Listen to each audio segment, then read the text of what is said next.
Welcome to the Stephen Mansfield audio podcast.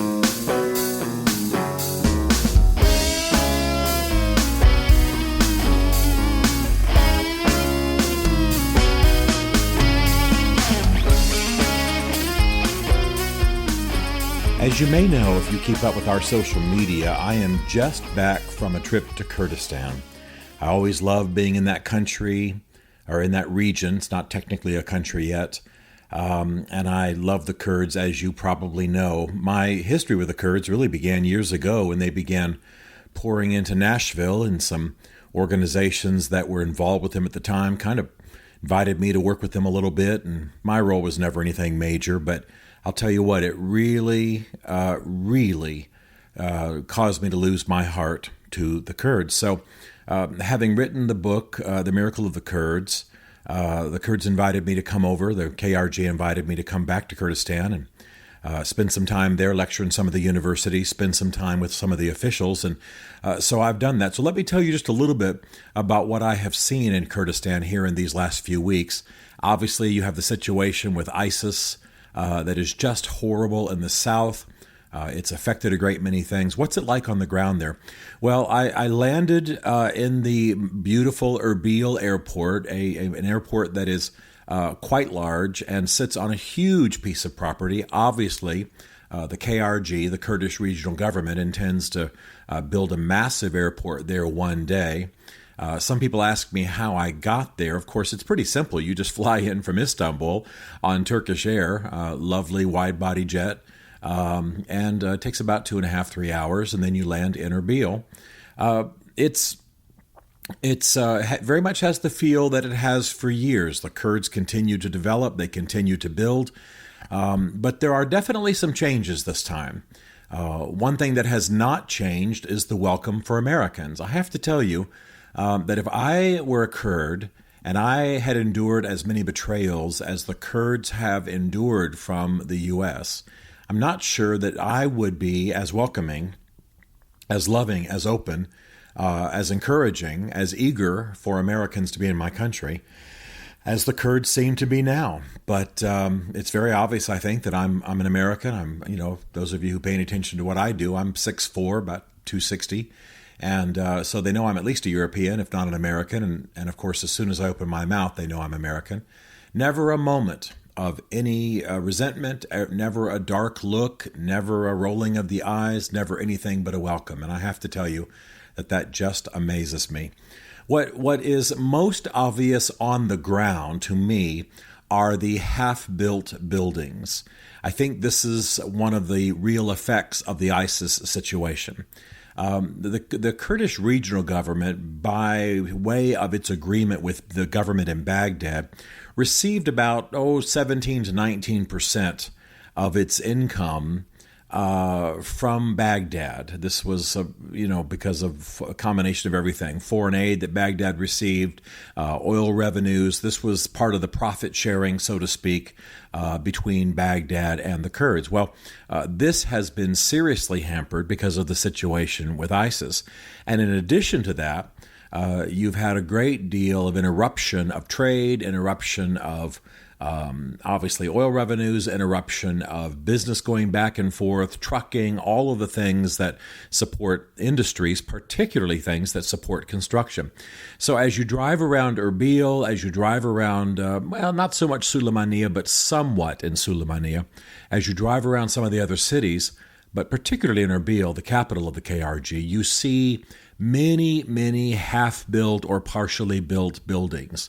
Either the construction is going very slowly, or it's not going at all. And this is a real tragedy, because Erbil really was on a tremendous growth spurt.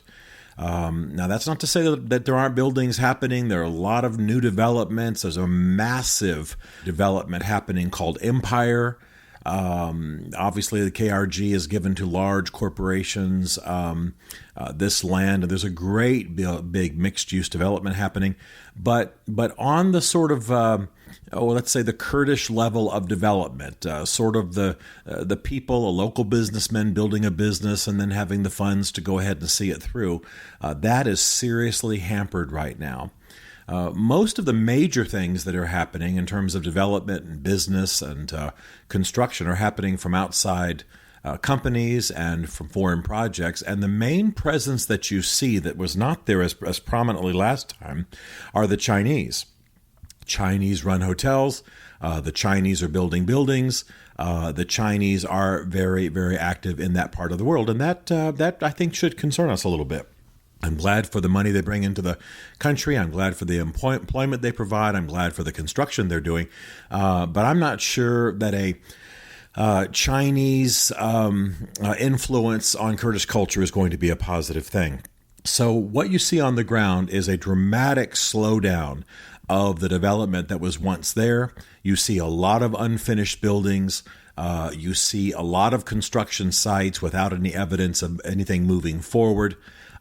You see a bit more unemployment, and you see a lot of foreign presence.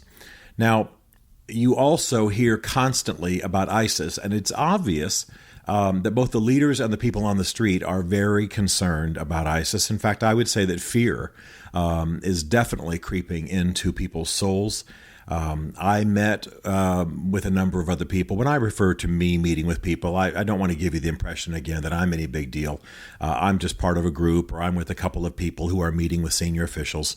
But I was in a meeting with a senior official who said that he had lived in Sweden with his family and had simply decided when things improved a bit that he had to go back to his homeland. He had to return to Kurdistan. But he also said, with sadness in his face, that he said, I hope I didn't make a mistake. Because now he's got his family there in Kurdistan, and of course, you know, ISIS is not that far to the south, and ISIS has not turned northward; it's not turned towards Kurdistan, and I'm not convinced that ISIS can do the damage that they chant that they can. Nevertheless, it's obvious that there's some degree of fear amongst the Kurdish leaders. Not too long ago, there was a bomb placed in front of the American consulate there. There have been some shootings, nothing major, nothing beyond what has happened in times past, but still, it's enough to inspire some degree of fear. The thing that it's hard to convince people in the West of regarding the cruelty of ISIS is really just how vile these people are. I met with a judge, an Yazidi judge, and I'm telling you, he was a very good man, very kind guy. We met for many hours. I had lunch in his home. He has lost 19 members of his family to ISIS, and he has 2 nieces, and whom he does not know where they are. He does not know what's happened to them. They've been abducted. Think about what that would mean. That can mean white slavery somewhere else in the world. That can mean a sex slave to some ISIS member. That can mean murdered. That can mean sold anywhere within the Middle East. He has no idea. 2 beloved nieces, and they are just gone. And that's in addition to 19 family members killed. The story that just really put tears in my eyes, and I think is very typical of ISIS, is that ISIS is known for its rapes, and it's known for its rapes of children. It harkens back to some beliefs about Muhammad and that he consummated marriages with very young women. And so ISIS members raped an 8-year-old girl. Actually, there are rapes on record of even younger children. But the reason that I reference this one, and this is going to be graphic for those of you who might have children listening, the reason that I reference this one is that this girl conceived. Now, I'll have to tell you that I didn't know that was possible. I think I'm fairly up on medical issues and sexual issues and what have you, but I did not know it was possible for this to happen. But this 8-year-old girl, as a result of a rape, conceived. She was rescued, and she is now in France dealing not only with the emotional fallout from this rape, but also dealing with the physical results of this rape. And now she's 9 years old, and you can Google this, by the way. This is not anything that I'm breaking the story on at all. But what a horrible, horrible situation. I mean, just unbelievable cruelty. And I was shown pictures by people of their family members beheaded, their family members strung up. I mean, it is a horrible, horrible thing. ISIS is as about a demonic an organization as I've ever heard of. And you can imagine how that works on the minds and the hearts of the people who live in that part of the world. What a lot of people in the West do not understand is that ISIS is not just a generic terrorist organization. It is a Sunni organization, and therefore it is strongly anti-Shia and anti-Christian, in fact, anyone they do not consider to be as Islamically pure as they are. And so what's happening in the Middle East, what we may not be able to, some people in the West may not be able to piece together, is that you have a mounting Sunni-Shia tension. And of course, the big Shia player in the Middle East is Iran.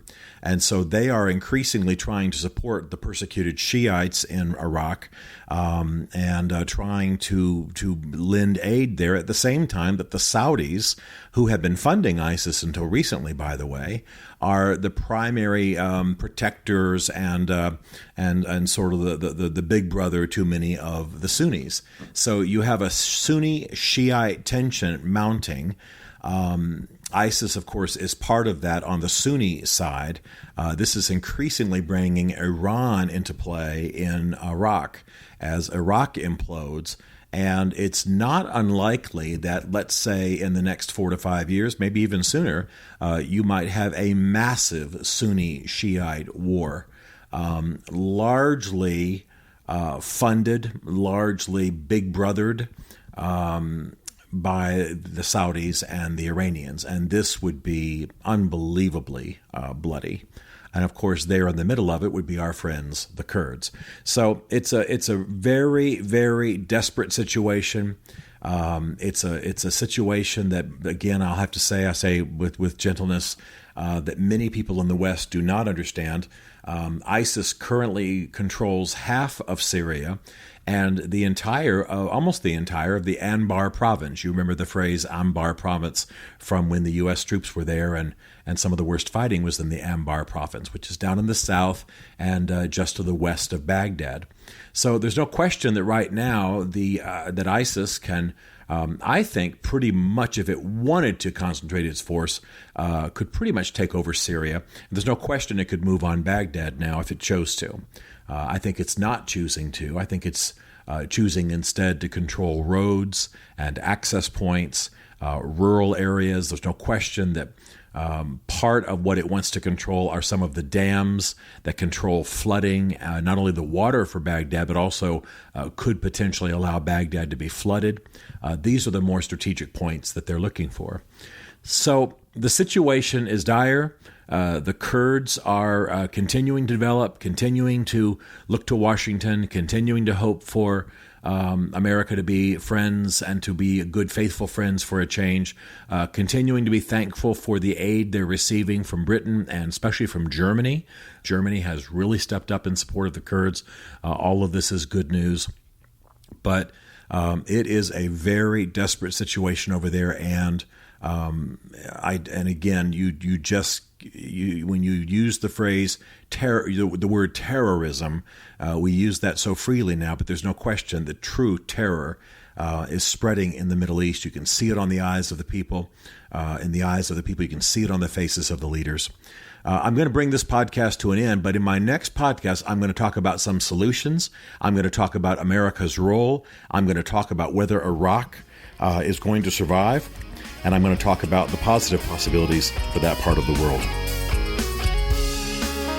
Stephen Mansfield is a New York Times best-selling author, a popular speaker, and a frequent faith and culture commentator on CNN, Fox, and the Huffington Post. His groundbreaking books on faith and society include The Faith of George W. Bush, The Search for God in Guinness, Mansfield's Book of Manly Men, and The Miracle of the Kurds. You can learn more about Stephen at stephenmansfield.tv and greatman.us, and connect with him on Facebook and on Twitter under the name Mansfield Writes. The Stephen Mansfield podcast is produced by Isaac Darnell, who also wrote, performed, and produced the Rockin' Podcast theme song. Be sure to rate the Stephen Mansfield podcast in the iTunes Store. This is a Chartwell Literary Group production.